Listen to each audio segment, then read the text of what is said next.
Rohingya सुरक्षा के लिहाज से देश में बड़ा खतरा। गृह मंत्रालय ने लोकसभा में बताया कि रोहिंग्या सुरक्षा के लिहाज से देश में एक बड़ा खतरा है। शिल्पा शेट्टी के पति और बिजनेसमैन राज कुंद्रा को मुंबई पुलिस की क्राइम ब्रांच ने गिरफ्तार कर लिया है। शहादत पर सियासत का सिलसिला पश्चिम बंगाल में शुरू हो चुका है। प्रधानमंत्री मोदी की किसी भी अपील का असर विपक्ष पर नहीं पड़ा। फोन टैपिंग का मुद्दा इस वक्त सदन के अंदर और सदन के बाहर दोनों चल रहा है। सुप्रीम कोर्ट ने जमकर केरल सरकार को फटकार लगाई है। पंजाब में कैप्टन अमरिंदर सिंह तो राजस्थान में सचिन पायलट ने चुप्पी साधी हुई है। अध्यक्ष पद पर नियुक्ति के बाद सिद्धू पूरे राज्य के नेताओं और कार्यकर्ताओं से मुलाकात कर रहे हैं और उनमें जोश भरने की कोशिश कर रहे हैं। बॉलीवुड की फिल्म अभिनेत्री शिल्पा शेट्टी के पति और बिजनेसमैन राज कुंद्रा को मुंबई पुलिस की क्राइम ब्रांच ने गिरफ्तार कर लिया है। राज कुंद्रा को असली फिल्म बनाने और ऐप पर डाउनलोड करने के आरोप में मुंबई की पुलिस ने गिरफ्तार किया है। मुंबई पुलिस का दावा है कि उनके पास राज कुंद्रा के खिलाफ पुख्ता सबूत हैं। इसलिए जब राज कुंद्रा को कोर्ट में पेश किया गया तो कोर्ट ने भी राज कुंद्रा को 3 दिन तक पुलिस हिरासत में भेज दिया है। मुंबई पुलिस से पूछताछ के लिए बुलावा मिलने के बाद चमचमाती कार में क्राइम ब्रांच के दफ्तर पहुंचे राज कुंद्रा को भनक तक नहीं थी कि आगे क्या होने वाला है। लेकिन करीब 3 घंटे की पूछताछ के बाद जब उन्हें गिरफ्तार किया गया तो उन पर लगे आरोपों को सुनकर लोग हक्के बक्के रह गए। लेकिन जो कुंद्रा चमचमाती कार में क्राइम ब्रांच के दफ्तर पहुंचे थे वो मेडिकल जांच के लिए पुलिस की मामूली गाड़ी में अस्पताल आते जाते दिखे। लेकिन उनका अंदाज किसी फिल्मी किरदार जैसा ही नजर आया, हर आरोपों से बेफिक्र। अस्पताल से लौटने की राह में मीडिया से उनका सामना हुआ और मीडिया ने उनसे उन पर लगे गंदे आरोपों पर उनका रुख जानने की कोशिश की। लेकिन कुंद्रा ने जवाब में हाथ जोड़ दिए। सर कुछ कहना चाहेंगे सर? सर कुछ कहना चाहेंगे सर? सर कुछ कहना चाहेंगे सर?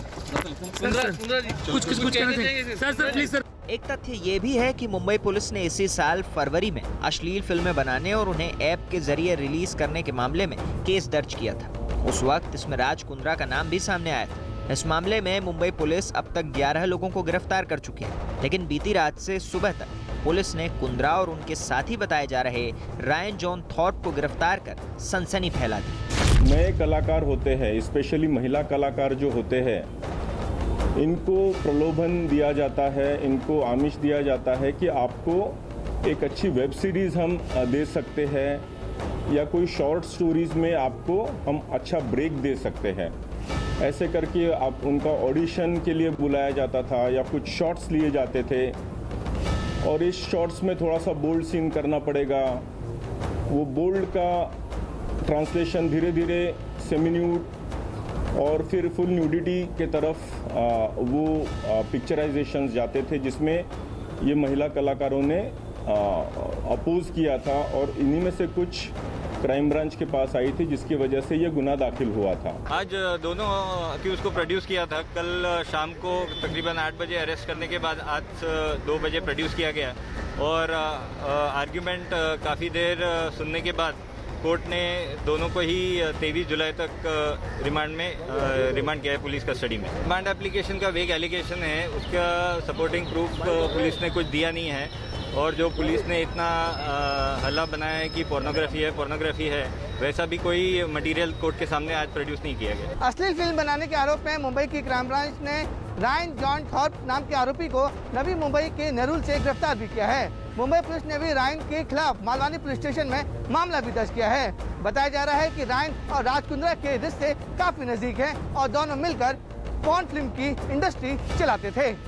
पुलिस का दावा है कि इस मामले की जांच के दौरान मुंबई क्राइम ब्रांच को राज कुंद्रा से जुड़ी कई अहम जानकारियां मिली। बताया गया कि राज कुंद्रा और अश्लील फिल्म से जुड़े लोगों का एक व्हाट्सएप ग्रुप भी बना है। इस ग्रुप में शामिल लोग अश्लील फिल्म बनाने, उसे ऐप पर अपलोड करने और उससे होने वाली कमाई के बारे में चर्चा करते थे। मुंबई क्राइम ब्रांच की जांच में यह भी पता चला कि ब्रिटेन में रह रहा राज कुंद्रा का रिश्तेदार प्रदीप बख्शी कैनरिन नाम की एक कंपनी चलाता था। आरोप है कि राज कुंद्रा अप्रत्यक्ष तौर पर इस कंपनी के मालिक है, जबकि राज कुंद्रा का पूर्व पीए उमेश भारत में इस कंपनी का कामकाज देखता था। क्राइम ब्रांच के मुताबिक ये कंपनी अश्लील फिल्मों के लिए कई एजेंट्स को कॉन्ट्रैक्ट देती थी और उन्हें फंड मुहैया कराती थी। जी हाँ, लास्ट कोविड के टाइम पे मुझे एक कॉल आया था और मुझसे डिमांड की गई थी कि आपको वीडियो कॉल पे आपका नीट ऑडिशन लिया जाएगा तो मैंने उसके लिए ऑब्जेक्शन लिया था।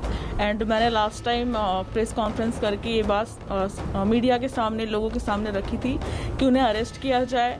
लोगों को बहला के फुसला के लड़कियों को गलत रास्ते पे वो लेके जा रहे हैं। और आप देख सकते हैं राज कुंद्रा जी अरेस्ट हो चुके हैं। पूरे मामले में मुंबई पुलिस की क्राइम ब्रांच के अधिकारियों के हाथ एक एच अकाउंट नाम का व्हाट्सएप चैट ग्रुप भी हाथ लगा है। उस व्हाट्सएप चैट में खुलासा हुआ है कि कैसे फोनोग्राफी का पूरा गोरखधंधा चलता था, कितने पैसे खर्च किए जाते थे।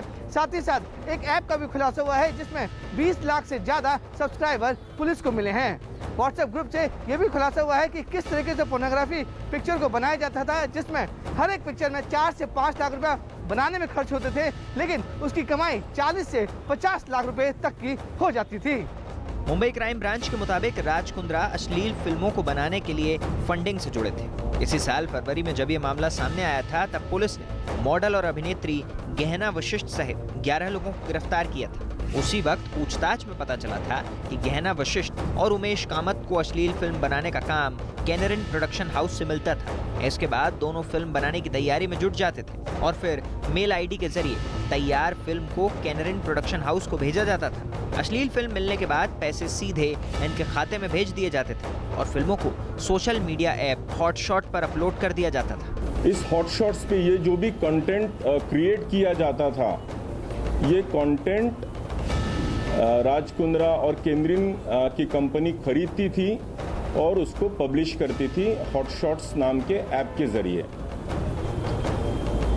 हालांकि ये कंपनी केंद्रीन और हॉटशॉट्स लंदन में रजिस्टर्ड है, लेकिन इसका पूरा कंटेंट क्रिएशन ये राज कुंद्रा इनके मुंबई स्थित ऑफिस से किया जाता था। मुझे पता चला राज की अरेस्ट के बारे में। मैं सिर्फ ये कहना चाहूँगी कि कोई भी पॉर्न नहीं बना रहा है। नॉर्मल वीडियोस थे, नॉर्मल एरोटिका था। कोर्ट से रिक्वेस्ट है, पहले उन वीडियोस को देखा जाए, बिना देखे डिसाइड ना किया जाए कि वो पॉर्न है या क्या है। एंड कोई भी video, not even a single video, porn की कैटेगरी में आता है। इससे पहले भी राज कुंद्रा पर कई गंभीर आरोप लगे हैं। उनका नाम अंडरवर्ल्ड डॉन इकबाल मिर्ची से भी जुड़ा। मिर्ची की प्रॉपर्टी खरीदने के मामले में पुलिस ने उनसे पूछताछ की थी। मॉडल पूनम पांडे ने पैसों के लेन देन के मामले में उनके खिलाफ शिकायत की थी। इसके अलावा राज कुंद्रा का नाम IPL मैच फिक्सिंग में भी सामने आया था, जिसकी जांच दिल्ली पुलिस कर रही है। यही नहीं, राज कुंद्रा पर फर्जी कंपनी बनाकर लोगों को ठगने का भी आरोप लगा था, जिसमें ठाणे पुलिस ने उनसे पूछताछ की थी। अश्लील फिल्म बनाने के मामले में मुंबई पुलिस राज कुंद्रा को मुख्य साजिशकर्ता और मास्टरमाइंड बता रही है। राज कुंद्रा अगर आरोपी से दोषी करार दिए जाते हैं तो उनकी मुश्किलें काफी हद तक बढ़ सकती हैं और उन्हें लंबी सजा भी हो सकती है। अक्सर ऐसे मामलों में पुलिस आरोपी को IT एक्ट और IPC की धाराओं के तहत गिरफ्तार करती है और दोषी करार होने के बाद दोषी को लंबी सजा भी हो सकती है। संसद के दोनों सदनों में फोन टेपिंग समेत दूसरे मुद्दों पर हो रहे हंगामे को लेकर प्रधानमंत्री मोदी को विपक्ष ने एक बार फिर से मुखर होने का मौका दे दिया है। प्रधानमंत्री मोदी ने कांग्रेस पर हमलावर होते हुए कहा कि कांग्रेस अपनी हार से बौखला गई है। इतना ही नहीं, प्रधानमंत्री मोदी ने कांग्रेस की नीयत पर सवाल खड़े करते हुए कहा कि कांग्रेस को रास नहीं आ रहा है कि जहां कांग्रेस को होना चाहिए वहां पर बीजेपी वाले कैसे बैठे हैं। मॉनसून सत्र का दूसरा दिन भी विपक्ष के हंगामे की भेंट चढ़ गया। केंद्र सरकार की नीतियों पर हमलावर विपक्ष ने सदन की कार्यवाही को जरा भी आगे नहीं बढ़ने दिया। किसान आंदोलन, पेगासस फोन टैपिंग विवाद और महंगाई के मुद्दे पर विपक्ष ने लामबंद होकर ऐसा हंगामा किया कि दोनों सदनों की कार्यवाही को स्थगित करना पड़ा। इस दौरान लोकसभा की कार्यवाही को 2 बजे तक के लिए, जबकि राज्यसभा की कार्यवाही को 12 बजे तक के लिए स्थगित कर दिया गया। विपक्ष के इसी रवैये पर नाराज पीएम मोदी ने अपनी सबसे ज्यादा नाराजगी कांग्रेस पर जाहिर की। न्यूज 18 के यतेंद्र शर्मा की खबर के मुताबिक पीएम मोदी ने कांग्रेस पर हमलावर होते हुए कहा कि कांग्रेस हार से बौखला गई है। विपक्ष को लग रहा है कि जो उनका अधिकार है, जिस जगह उनको होना चाहिए, वहां बीजेपी वाले कैसे बैठे हैं। विपक्ष में रहकर जनता में जनाधार बढ़ाने के लिए काम किया जाता है, जनता से जुड़े मुद्दे उठाए जाते हैं। बीजेपी भी विपक्ष में यही करती थी, लेकिन कांग्रेस जनता के बीच में जाना ही नहीं चाहती। इतना ही नहीं, पीएम मोदी ने कांग्रेस पर बड़ा हमला करते हुए कहा कि कांग्रेस आरोपों की राजनीति करती है। न्यूज 18 के विक्रांत यादव की खबर के मुताबिक बीजेपी की संसदीय दल की बैठक में पीएम मोदी ने कांग्रेस पर आरोप लगाया कि कांग्रेस को हाल ही में कई राज्यों में हार के बावजूद अपनी चिंता नहीं, बल्कि हमारी चिंता है। इसके अलावा संसदीय दल की बैठकों में पीएम मोदी ने क्या क्या कहा, इसकी जानकारी खुद केंद्रीय मंत्री प्रहलाद जोशी ने दी। जो लोगों का मुद्दा है वो मुद्दा उठाने के बजाय Congress party specially it is thinking that power and the prime minister is there right, इस भाव से काम कर रहा है। मानसून सत्र के दूसरे दिन प्रधानमंत्री मोदी ने बीजेपी के सभी सांसदों के साथ मीटिंग की। कोरोना की तीसरी लहर से आने से पहले उन्होंने जमीनी स्तर पर सभी को काम करने की नसीहत दी। प्रधानमंत्री मोदी ने कहा कि कांग्रेस का व्यवहार दुर्भाग्यपूर्ण है और वो इस बात को हजम नहीं कर पा रही है कि सब कुछ सामान्य हो रहा है और वैक्सीन की भी कमी नहीं है। प्रधानमंत्री मोदी ने कहा कि सोच समझकर नकारात्मक माहौल तैयार किया जा रहा है। पीएम मोदी के इस हमले के बाद कांग्रेस भी जवाबी हमले के लिए सामने आई। मोर्चा संभाला कांग्रेस नेता अखिलेश प्रसाद सिंह ने। राजनीति तो यही है, प्रधानमंत्री जी अगर ऐसा ये कर रहे हैं, हारना जीतना वो भी हारते थे, वो तो 2 तक पहुंच गए थे। उस समय तो कांग्रेस पार्टी इस तरह का आरोप प्रत्यारोप नहीं करती थी, लेकिन आज जब देश में संविधान सम्मत सरकार नहीं चले तो विपक्ष क्या करे? विपक्ष तो सवाल उठाएगी। जबकि बीजेपी का कहना है कि फोन टैपिंग विवाद को लेकर दी जा रही हवा एक सोची समझी साजिश का हिस्सा है। सोची समझी चाल है और ये पार्लियामेंट सेशन शुरू होने के एक दिन पहले इस प्रकार के पार्लियामेंट सेशन जिस दिन शुरू होते हैं ये सारा मामला आना बड़ा स्पष्ट दिखता है कि देश में कुछ ताकतें ऐसी हैं जो नहीं चाहती कि देश तरक्की की ओर बढ़े और जो विधायक जो बिल्स सरकार लाना चाहती थी देश हित में उसमें रुकावट हो, परंतु ये एक्सपोज होंगे, ये सबके सब ग्रेजुअल एक्सपोज होंगे ये जो इस प्रकार की शरारतें करें। इससे पहले केंद्रीय गृह मंत्री अमित शाह ने भी एक ब्लॉग के जरिए फोन टैपिंग के आरोपों को लेकर किए गए हंगामे को लोकतंत्र के खिलाफ साजिश करार दिया। गृह मंत्री ने अपने ब्लॉग में लिखा कि विघटनकारी और अवरोधक शक्तियां अपने षड्यंत्रों से भारत की विकास यात्रा को नहीं रोक पाएंगी। संसद का मॉनसून सत्र देश में विकास के नए मापदंड स्थापित करेगा। देश ने हंगामे का घटनाक्रम देखा। सत्र से ठीक पहले एक रिपोर्ट आती है। ये भारत को बदनाम करने की कोशिश है। इस सत्र से देशवासियों को बहुत अपेक्षाएं हैं। मानसून सत्र के ठीक पहले प्रधानमंत्री मोदी ने विपक्ष से अपील की थी, वो चाहे तो कितने भी धारदार सवाल कर लें, सरकार उनका जवाब देने के लिए तैयार है। लेकिन विपक्ष को भी सरकार की बात शांतिपूर्ण तरीके से समझनी चाहिए। लेकिन प्रधानमंत्री मोदी की किसी भी अपील का असर विपक्ष पर नहीं पड़ा।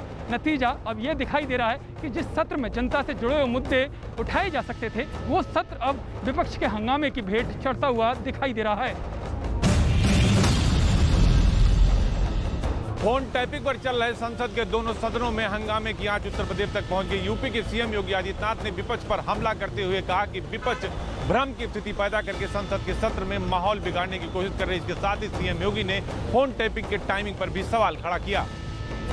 फोन टैपिंग का मसला अब एक ऐसी धुरी बन गया है जिसके इर्द गिर्द विपक्ष आरोपों का जाल बुनकर केंद्र सरकार को घेरना चाहता है। लेकिन संसद में मचे इस घमासान पर जहां केंद्र सरकार एक्शन मोड में है, तो वहीं यूपी के सीएम योगी आदित्यनाथ ने भी विरोधियों के खिलाफ मोर्चा खोल दिया है। सीएम योगी आदित्यनाथ ने फोन टैपिंग विवाद को एक अंतर्राष्ट्रीय साजिश करार दिया है। साथ ही उन्होंने कहा कि साजिश के जरिए सरकार को बदनाम करने का खेल खेला जा रहा है। इस दौरान योगी आदित्यनाथ ने विरोधियों पर आरोप लगाते हुए कहा कि विपक्ष सदन में जिस तरह का रवैया अपना रहा है वो बेहद ही कुत्सित मानसिकता का नतीजा है।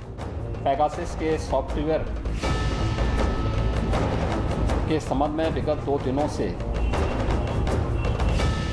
विपक्षी दलों के द्वारा देश के अंदर जिस प्रकार का वातावरण बनाने का प्रयास हो रहा है, यह विपक्ष के कुत्सित मंशा को उजागर करता है। अंतर्राष्ट्रीय स्तर पर भारत की छवि को खराब करने, भारत को अस्थिर करने के लिए जिन मंसूबों के साथ विपक्ष कार्य कर रहा है, यह अत्यंत दुर्भाग्यपूर्ण है। सीएम योगी ने विपक्ष पर एक के बाद एक कई सवाल खड़े किए। सीएम योगी ने सवाल खड़े करते हुए कहा कि जिस विपक्ष को कोरोना काल में बेहद संजीदगीपूर्ण तरीके से सदन में सवाल रखना था, वो विपक्ष सदन को हंगामे की भेंट चढ़ाता गया। सीएम योगी ने कहा कि विपक्ष भारत की छवि को खराब कर रहा है, जो बेहद ही दुर्भाग्यपूर्ण है। वहीं फोन जासूसी कांड पर यूपी के पूर्व सीएम अखिलेश यादव ने भी ट्विटर के जरिए सरकार पर निशाना साधा है। अखिलेश यादव ने लिखा कि फोन की जासूसी करवाकर लोगों की व्यक्तिगत बातों को सुनना निजता के अधिकार का घोर उल्लंघन है। अगर यह काम भाजपा करवा रही है तो ये दंडनीय है, और अगर भाजपा सरकार ये कहती है कि उसे इसकी जानकारी नहीं तो ये राष्ट्रीय सुरक्षा पर उसकी नाकामी है। इतना ही नहीं, बीएसपी अध्यक्ष मायावती ने भी जासूसी की साजिश को गंभीर बताया है। मायावती ने लिखा, जासूसी का गंदा खेल व ब्लैकमेल आदि कोई नई बात नहीं, किंतु काफी महंगे उपकरणों से निजता भंग करके मंत्रियों, विपक्षी नेताओं, अफसरों व पत्रकारों आदि की सूक्ष्म जासूसी करना अति गंभीर व खतरनाक मामला, जिसका भांडाफोड़ हो जाने से यहाँ देश में भी खलबली व सनसनी फैली हुई है।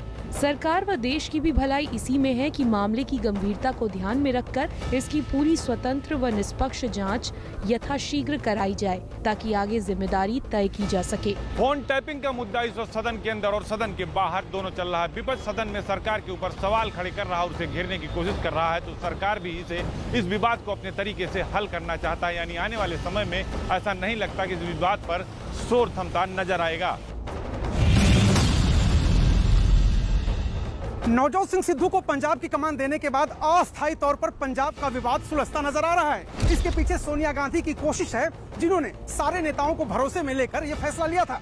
लेकिन एक दिन बीत जाने के बाद भी कैप्टन अमरिंदर सिंह ने न तो सिद्धू को अध्यक्ष बनने की बधाई दी है और न ही उनसे मुलाकात की है। इधर पंजाब को तो छोड़िए, राजस्थान कांग्रेस के प्रभारी अजय माकन के एक ट्वीट से राजस्थान की सियासत भी गर्म हो गई है। राजस्थान कांग्रेस की हलचल से पहले फिलहाल सबकी निगाहें पंजाब पर हैं, जहां अध्यक्ष पद पर नवजोत सिंह सिद्धू की ताजपोशी से नाराज बताए जा रहे सांसदों से खुद सोनिया गांधी को बात करने की नौबत आ गई। बताया गया कि सोनिया गांधी ने सिद्धू को अध्यक्ष बनाए जाने की घोषणा से ठीक पहले पंजाब के सभी सांसदों को फोन किया था। इस बातचीत में पंजाब के कांग्रेसी सांसदों ने सिद्धू को अध्यक्ष बनाने पर आपत्ति जताने के लिए सोनिया से मिलने का समय मांगा। इन सांसदों ने पार्टी में पुराने लोगों को तरजीह देने की मांग भी की। बताया गया कि सोनिया गांधी ने सांसदों से बात की और उन्हें कैप्टन अमरिंदर सिंह से जुड़ी आपत्तियों को दूर करने का भरोसा दिया। सोनिया की इस पहल का असर अब दिखने लगा है और पार्टी में जिन नेताओं ने चुप्पी साध रखी थी, अब उनका तेवर नरम दिखने लगा है। सबसे बात हो गई है उनकी फोन से, और यही बात जो इशू आप हमसे पूछ रहे हैं, यही बात उनके समक्ष रख दी गई है और उन्होंने बोला कि आने वाले दिनों में ये सारा मैं खुद ध्यान देकर इसको सॉल्व। आप थोड़ा सा वक्त दीजिए दोनों चीज़ों में। सिद्धू साहब भी अपने काम में अभी लगे हुए हैं, एमएलएस को बाकी लोगों को मिलने में लगे हुए हैं। कैप्टन साहब भी अपनी जगह पर व्यस्त हैं, तो ये बिल्कुल आप देखेंगे आते 2-4 दिन में सभी इकट्ठे होकर एक स्टेज पर। पार्टी आला कमान के दखल के बाद कुछ नेताओं के रवैये में बदलाव हुआ है, तो कमान मिलने के बाद सिद्धू अपने तरीके से जिम्मेदारी संभालने में लग गए हैं। अध्यक्ष पद पर नियुक्ति के बाद सिद्धू पूरे राज्य के नेताओं और कार्यकर्ताओं से मुलाकात कर रहे हैं और उनमें जोश भरने की कोशिश कर रहे हैं। कुछ ही महीने बाद पंजाब में चुनाव है और सिद्धू को इस बात का इल्म है कि उनके सामने कितनी बड़ी चुनौती है। सिद्धू ने कमान संभालने के बाद सोशल मीडिया पर जो पहला वीडियो डाला, उसमें इसी बात के संकेत हैं। अब तक मीडिया से बात करने से बच रहे सिद्धू ने इस वीडियो में कार्यकर्ताओं और नेताओं से मुलाकात की तस्वीरें साझा की हैं और इसमें पंजाब कांग्रेस परिवार का जिक्र कर लिखा है कि उन्होंने अपनी ड्यूटी शुरू कर दी है। कमान संभालते ही पार्टी के नेताओं को साधने के लिए सिद्धू लगातार दौरा कर रहे हैं। एक दिन पहले पटियाला और चंडीगढ़ में उन्होंने कुछ नेताओं से मुलाकात की थी, तो आज वो नवा शहर पहुंचे, जहां कांग्रेस की मजबूत पकड़ मानी जाती है। यहां पार्टी के कुछ पुराने नेताओं और विधायकों से उनकी मुलाकात तय थी। इसके लिए खटकड़ कलां में जोरदार तैयारी नजर आई।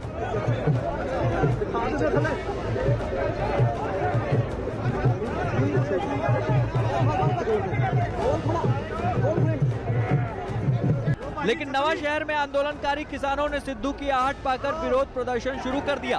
किसानों ने सिद्धू के खिलाफ जमकर नारेबाजी की।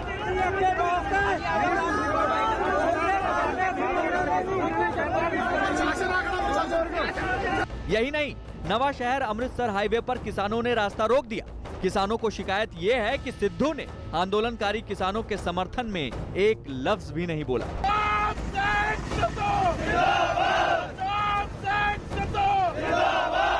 बारिश के बावजूद हो रहे इस विरोध के दौरान प्रदर्शनकारियों को रोकने में पुलिस को भारी मशक्कत करनी पड़ी।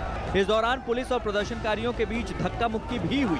तय कार्यक्रम के मुताबिक सिद्धू को शहीद भगत सिंह के गांव खटकड़ कला में शहीद आजम की प्रतिमा के सामने नतमस्तक होने के बाद वहां का म्यूजियम देखना था, लेकिन किसानों के विरोध की वजह से वो म्यूजियम देखे बगैर अमृतसर लौट गए। ਜਦੋਂ ਹਜ਼ਾਰਾਂ ਹੀ ਕਿਸਾਨ ਹੈ ਜਿਹੜੇ ਉਹ ਮੋਰਚਿਆਂ ਦੇ ਉੱਤੇ ਦਿੱਲੀ ਬੈਠੇ ਹੈ ਤੇ ਇਹਨਾਂ ਨੂੰ ਇੱਥੇ ਚੋਣਾਂ ਦੀ ਪਈ ਹੋਈ ਹੈ। ਇਹ 4 ਮਹੀਨੇ ਚੋਣਾਂ ਰੋਕ ਕੇ ਵੀ ਕਰਵਾ ਸਕਦੇ ਆ। ਸਾਡਾ ਸਿੱਧਾ ਸਵਾਲ ਇਹ ਹੈ ਕਿ ਜਦੋਂ ਤੁਸੀਂ ਪਿਛਲੇ ਵਾਅਦੇ ਪੂਰੇ ਨਹੀਂ ਕੀਤੇ ਤਾਂ ਇਸ ਸਮੇਂ ਤੁਸੀਂ ਜਿਹੜੀਆਂ ਨਵੀਆਂ ਇਲੈਕਸ਼ਨਾਂ ਦੀ ਤਿਆਰੀ ਸ਼ੁਰੂ ਕਰ ਲਈ ਹੈ। 600 ਦੇ ਕਰੀਬ ਕਿਸਾਨ ਹੈ ਜਿਹੜੇ ਮੋਰਚਿਆਂ ਦੇ ਉੱਤੇ ਸ਼ਹੀਦ ਹੋ ਚੁੱਕੇ ਹੈ। एक तरफ सिद्धू अपने मिशन पर हैं तो दूसरी तरफ एक दिन पहले मुख्यमंत्री अमरिंदर सिंह भी अपने घर पर मंत्रियों और विधायकों से बात मुलाकात करते नजर आए। पंजाब कांग्रेस के 2 दिग्गजों के अलग अलग रुख ने विरोधियों को तंज कसने का मौका दे दिया है। बधाई उनको, इतनी यूनाइटेड है कि बनने के बाद नवजोत सिंह सिद्धू और कैप्टन अमरिंदर सिंह अभी तक मिले नहीं हैं। वहाँ पर असल में दरार बड़ी स्पष्ट है और वो मुझे नहीं लगता कि चुनाव से पहले निपट पाएगा मामला। तो पिद्दी लॉबी वर्सेस G23 लॉबी का झगड़ा है ये, क्योंकि G23 वो कद्दावर नेता है जिनकी कोई पूछ नहीं, जिनकी कोई सुनवाई नहीं, और ये पिद्दी लॉबी वो है जो चमचागिरी करते हैं। तो इसमें अगर कोई, जहाँ तक बाहर से एक ऑब्जर्वर की तरह मैं देखूँ तो उसमें तो ऐसा लगता है कि अगर आप गैर गांधी या नेहरू परिवार से हैं और आप कांग्रेस के सदस्य हैं, नेता हैं, तो आपकी तो वैसी भी कोई पूछ होगी नहीं, कोई सुनवाई होगी नहीं, और यहीं पे अगर आप चमचागिरी करेंगे तो आप आगे बढ़ेंगे। एक तरफ पंजाब कांग्रेस की सियासत तो दूसरी तरफ राजस्थान कांग्रेस की कलह। बात जब पंजाब की शुरू होती है तो कांग्रेस के अपनों से लेकर गैरों तक राजस्थान की कलह का जिक्र उनकी जुबान पर आ ही जाता है। इस बार भी वैसा ही हो रहा है। देश की सबसे पुरानी पार्टी कांग्रेस की जितनी उम्र है उतना ही इसमें गुटबाजी की परंपरा का इतिहास रहा है। नेता छोटा हो या बड़ा, अपनी राजनीतिक महत्वाकांक्षा या अधिकार के लिए गुटबाजी में कूदने की एक पुरानी परंपरा रही है। पंजाब जैसा हाल कई और राज्यों में भी है। राजस्थान में इन दिनों ज्यादा चर्चा हो रही है। गहलोत बनाम सचिन पायलट की सियासी जंग में एक कांग्रेसी नेता की वजह से इसे ज्यादा हवा मिल गई। इस बार ऐसा राजस्थान कांग्रेस के प्रभारी अजय माकन के एक ट्वीट को रिट्वीट करने से हुआ। अजय माकन ने एक दिन पहले एक पत्रकार के ट्वीट को रिट्वीट किया था जिसमें लिखा गया है, किसी भी राज्य में कोई क्षत्रप अपने दम पर नहीं जीतता। गांधी नेहरू परिवार के नाम पर ही गरीब कमजोर वर्ग आम आदमी का वोट मिलता है, चाहे वो अमरिंदर सिंह हो या गहलोत या पहले शीला या कोई और, जो मुख्यमंत्री बनते ही ये समझ लेते हैं कि उनकी वजह से ही पार्टी जीती। इस ट्वीट में सिद्धू को अध्यक्ष बनाने को सही फैसला बताया गया है। माकन के रवैये को गहलोत के खिलाफ और सचिन पायलट के समर्थन से जोड़कर देखा जा रहा है। निश्चित रूप से तय हुआ होगा तभी बना होगा। कहीं भी ये मामला सुलझना चाहिए, ये मैं जरूर कहूँगा, लेकिन अब एक सरकार चल रही है राजस्थान में, अब वहाँ जो कुछ हुआ वो दुखद है, लेकिन आपस में मिलजुल के फिर चलना चाहिए। लेकिन इन हलचलों के बीच फिलहाल राजस्थान में किसी तरह के बदलाव नहीं होने के संकेत मिल रहे हैं। बताया गया कि राजस्थान में ना तो मुख्यमंत्री और ना ही प्रदेश अध्यक्ष के पद पर किसी तरह का बदलाव होगा। हालांकि सचिन पायलट को संगठन में फेरबदल के तहत AICC में महासचिव बनाया जा सकता है। यही नहीं, उन्हें राजस्थान का प्रभार भी दिया जा सकता है। बताया जा रहा है कि सचिन पायलट के कुछ समर्थकों को मंत्रिमंडल में भी जगह दी जा सकती है। इसके अलावा जिला अध्यक्ष बनाते वक्त भी सचिन गुट के लोगों को उचित स्थान दिया जाएगा। पंजाब में कैप्टन अमरिंदर सिंह तो राजस्थान में सचिन पायलट ने चुप्पी साधी हुई है। सचिन पायलट राजस्थान में मुख्यमंत्री पद के दावेदार हैं, तो कैप्टन पंजाब के मुख्यमंत्री हैं। ये दोनों ही नेता ऐसे हैं जिनका रुख दोनों राज्यों में कांग्रेस पार्टी का खेल बना और बिगाड़ सकते हैं। ऐसे में देखना दिलचस्प रहेगा कि कांग्रेस इन दोनों नेताओं को मनाने में कैसे और किस हद तक कामयाब होती है। महाराष्ट्र में जारी सियासी उथल-पुथल पर कांग्रेस ने एक बार फिर से विराम लगाने की कोशिश की है। गठबंधन में बढ़ी हुई तल्खियों के बीच नाना पटोले ने राहुल गांधी से मुलाकात की। राहुल गांधी से मुलाकात के बाद नाना पटोले ने साफ तौर पे कहा कि गठबंधन में किसी भी तरह का मतभेद नहीं है और ये सरकार अपने 5 साल का कार्यकाल पूरा करेगी। लेकिन जाते जाते नाना पटोले ये कह गए कि इस बार के लोकल बॉडीज के इलेक्शन में कांग्रेस अकेले ही लड़ेगी। एनसीपी और कांग्रेस के बीच चल रही सियासी तनातनी का मामला दिल्ली तक पहुंच गया है। कांग्रेस प्रदेश अध्यक्ष नाना पटोले के खिलाफ शरद पवार की नाराजगी को देखते हुए राहुल गांधी को बीच में दखल देना पड़ा। जिसके बाद नाना पटोले ने काफी हद तक तस्वीर को साफ करते हुए एक बड़ा ही कूटनीतिक बयान दिया। नाना पटोले ने दावा किया कि महाविकास अघाड़ी की सरकार पूरे 5 साल चलेगी, लेकिन इस दौरान कांग्रेस महाराष्ट्र में अपना बेस और मजबूत करेगी। हमने कोई बयानबाजी नहीं किया, हमने अपने पार्टी आगे बढ़ाने के लिए काम कर रहे हैं और वही काम एनसीपी करती है, वही काम शिवसेना करती है और पार्टी और सरकार ये दोनों में फर्क होता है। सरकार 5 साल चलेगी, उसमें कोई दुमत नहीं, सबको अपनी अपनी पार्टी आगे बढ़ाने का अधिकार है। आज 4 महीने के बाद जब मैं अध्यक्ष बनने के बाद आज राहुल जी ने पूरा उसका विस्तृत जानकारी ली और उसमें और ज्यादा से क्या काम करना चाहिए उसके बारे में इस मीटिंग में चर्चा हुई। आप कह रहे हैं अपनी पार्टी को सबसे बड़ी पार्टी बनाएंगे महाराष्ट्र की? क्यों नहीं बनेंगे, क्योंकि महाराष्ट्र ये हमेशा कांग्रेस का बेस रहा है और वो बेस को खड़ा करना ये मेरा दायित्व हो जाता है, वही मेरे हाईकमांड ने मुझे आदेश दिया। इतना ही नहीं, नाना पटोले ने एक बार फिर यह बात दोहराई कि आने वाले वक्त में लोकल बॉडीज के चुनाव कांग्रेस अकेले ही लड़ेगी। लोकल बॉडीज के चुनाव क्या कांग्रेस अकेले लड़ेगी या उसमें भी गठबंधन होगा? नहीं, लोकल बॉडीज इलेक्शन कांग्रेस खुद के बलबूते लड़ेंगे। और अगला लोकसभा या जो विधानसभा के चुनाव उसके लिए क्या अभी से तैयारी कर रहे हैं आप? आपको निर्देश मिला? 3 साल उसके लिए है, उसको हाईकमांड डिसीजन लेगा। कभी बीजेपी में रहे नाना पटोले आज कांग्रेस के कद्दावर नेता हैं, साथ ही साथ पार्टी के अध्यक्ष भी हैं। इस वजह से उनके ऊपर जिम्मेदारियां बड़ी हैं। कुछ समय पहले उनका दिया गया बयान एनसीपी प्रमुख शरद पवार और मुख्यमंत्री उद्धव ठाकरे को नागवार गुजरा। इसी के बाद से महाराष्ट्र की सियासत में कई कयास लगाए जाने शुरू हो गए। असल में नाना पटोले ने हाल ही में कांग्रेस के अकेले चुनाव लड़ने का बयान दिया था, जिसके बाद शरद पवार ने कांग्रेस के महाराष्ट्र प्रभारी से इस बात पर सफाई भी मांगी थी कि क्या कांग्रेस ने अकेले चुनाव लड़ने का मन बना लिया है। यही नहीं, शरद पवार इस बात से भी काफी नाराज हैं कि नाना पटोले ने कुछ वक्त पहले ये तक कह दिया था कि बारामती वाले ने 2014 में कांग्रेस की पीठ में कटार भोंक दिया था। एक दिन पहले ही पटोले का ये बयान भी नागवार गुजरा कि महाराष्ट्र सरकार का रिमोट कंट्रोल शरद पवार के पास है। यही वजह है कि नाना पटोले और गठबंधन से जुड़े कंफ्यूजन को दूर करने के लिए एच के पाटिल को भी सामने आना पड़ा। There was some confusions earlier about the statements also. They are all clarified. भले ही महाराष्ट्र सरकार में सब कुछ ठीक होने का दावा किया जा रहा है, लेकिन जिस तरह से पिछले कुछ समय से शिवसेना बीजेपी के लिए और बीजेपी शिवसेना के लिए उदार हुई है, उससे कहीं न कहीं गठबंधन में तल्खियां बढ़ी हैं। ऐसे में कहीं न कहीं आने वाले दिनों में नया समीकरण देखने को मिल सकता है, क्योंकि पिछले कुछ समय में इस गठबंधन की गांठ कई बार खुलती हुई दिखी है।